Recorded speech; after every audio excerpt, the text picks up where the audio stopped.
जायके से भरपूर, खूबसूरती में भरपूर बैंगन का भरता बनकर रेडी है। तो आइए जी इसकी रेसिपी देखते हैं कि मैंने इसे किस तरह बनाया है। अस्सलाम वालेकुम, सानिया टाइम्स में खुश आमदीद। उम्मीद करती हूँ आप सब खैर खैरियत से होंगे। भाई आज मेरी तबीयत बहुत ख़राब है, मेरे घुटने में शदीद पेन है। तो आज मेरा किचन में आके काम करने का बिल्कुल दिल नहीं था, क्योंकि ज़्यादा देर नहीं ठहरा जा रहा था, दर्द हो रही थी घुटने में। तो बस फिर मैंने कहा मैं चावल बना लेती हूँ। चावल देखे तो चावल थे नहीं, बस फ्रिज में मुझे 2 बैंगन मिले। मैंने कहा कि मैं आज बनाती हूँ, एक बैंगन का भरथा बना लेती हूँ अपने लिए, और एक बैंगन का मैंने ना बच्चों के लिए आलू और बैंगन का सालन रखा हुआ है। घुटने में जब दर्द हो, तबीयत जब ज़्यादा ख़राब हो, तो मुझे काम भी है ना डबल डबल ही याद आते हैं कि मैंने आज ये भी करना, ये भी करना, ये भी करना। चला जा नहीं रहा सुबह से, तो बस फिर भी मैं लगी हुई हूँ और इसका भरथा बना रही थी। असल में मुझे ना ये दही वाला खाना था। इसी तरह इसको मैश करके भून लेना है। भून के दही में हम लोगों ने डालना है प्याज, टमाटर, हरी मिर्चें, हरा धनिया, सारे मसाले जो जो अच्छा लगे, तो इसको भी साथ मिक्स कर दें। यकीन करें वो बहुत मज़े का, उसको बोलते हैं कच्चा भरथा, लेकिन मैं बना रही हूँ ये तड़के वाला। गर्मियों में ये बहुत मज़ा करता है और स्पेशल रेसिपी समझी जाती है गर्मियों में इसे। मुझे अच्छी तरह याद है, अम्मी ने जब दोपहर को तंदूर जलाना, इतनी बड़ी सीख ले लेनी अम्मी ने, उसमें जी 7-8 बैंगन सीखों में डाल के और तंदूर में अम्मी ने खड़े कर देने।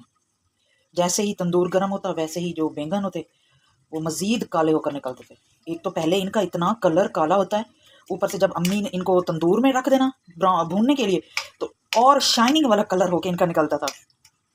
और मैं चुपचाप साथ खड़ी अपनी अम्मी को देखती रहती थी। अम्मी ने फिर बैंगन सीख से निकालने, उनको पानी में डालना, ठंडे हो जाने, उनका छिलका उतारना, उनको हाथों की मदद से इस तरह मुक्के मारने, और जी तड़का लगाना हो तो तड़का लगा लेना, या फिर दही के साथ इस तरह मैश करना, और तंदूर की रोटी साथ में लस्सी।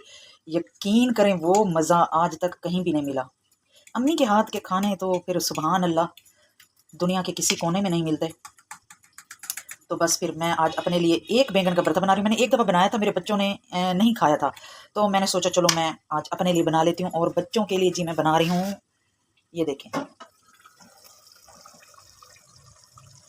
आलू और बैंगन।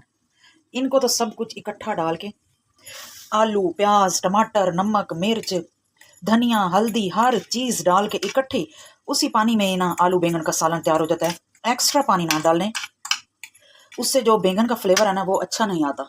एक्स्ट्रा पानी से जो बैंगन का अपना पानी होता है ना, आलू का और बैंगन का और प्याज का, टमाटर का, उसी में हल्की आंच में इनको पकने दें। इतने मज़े का ये सालन बनता है ना, जिसकी हद नहीं। अब मैं करूँगी इसका तड़का तैयार, तो आप लोगों के साथ भी इसकी रेसिपी शेयर कर रही हूँ।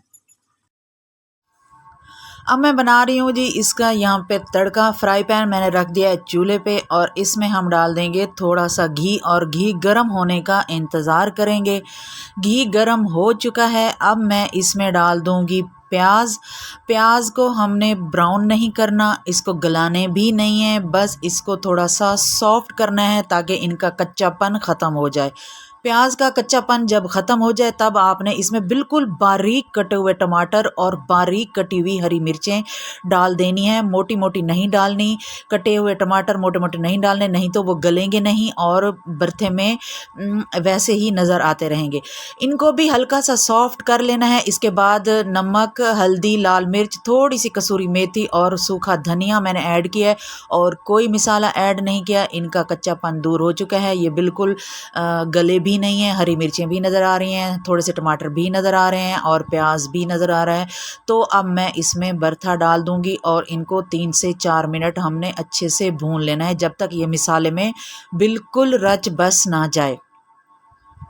इसको मैंने अच्छे से भून लिया है, ये मसाले में बिल्कुल मिक्स हो चुका है, और एक प्यारी सी खुशबू भी आ रही है। अगर आप लोगों के पास थोड़ी सी दही हो, तो जब प्याज टमाटर ऐड किए थे उस वक्त 2 से 3 चम्मच दही के भी डाल दें, तो उससे भी बहुत अच्छा फ्लेवर आएगा। तो जी ये ले देखें जी, भरथा बनकर हो गया है रेडी, और बहुत ही मज़ेदार। मुझसे तो अब सब्र नहीं हो रहा, मैंने करना है जी इसको इंजॉय। और अब मैं इसमें डाल रही हूँ धनिया, ताकि इसका जो फ्लेवर है वो भी दुगना हो जाए और इसकी खूबसूरती में भी इजाफ़ा हो जाए। मेरा आलू और बैंगन का सालन वो भी रेडी हो चुका है, वो भी मैं आप लोगों को दिखाती हूँ कि वो किस तरह बनकर तैयार हुआ है। अगर आप लोग मेरी वीडियो देख रहे हैं तो प्लीज़ मेरे चैनल को सब्सक्राइब कर दें, वीडियो को लाइक कर दें, शेयर कर दें और एक प्यारा सा कमेंट कर दें। और आप लोगों ने ये लाजमी बताना है कि आपको बैंगन पसंद हैं या नहीं, और बैंगन का भरता आपको पसंद है या नहीं। और अगर आपके घर में भी बैंगन का भरता बनता है तो वो किस तरह बनता है, अपनी राय देना ना भूलिएगा। मैं इसको निकाल लूँगी प्लेट में जी। इसको कर देते हैं हम खूबसूरत। और जी इधर मज़ेदार और खूबसूरत सा आलू बैंगन का सालन भी तैयार है। ये बिल्कुल अपने पानी में तैयार हुआ है और मैंने इसमें कोई एक्स्ट्रा पानी नहीं डाला। अपने पानी में जब ये पककर तैयार होता है तो ये बहुत ही लजीज सालन तैयार होता है। अपना और अपने फैमिली मेम्बर्स का ख्याल रखें, दुआओं में याद रखें। अल्लाह हाफिज़।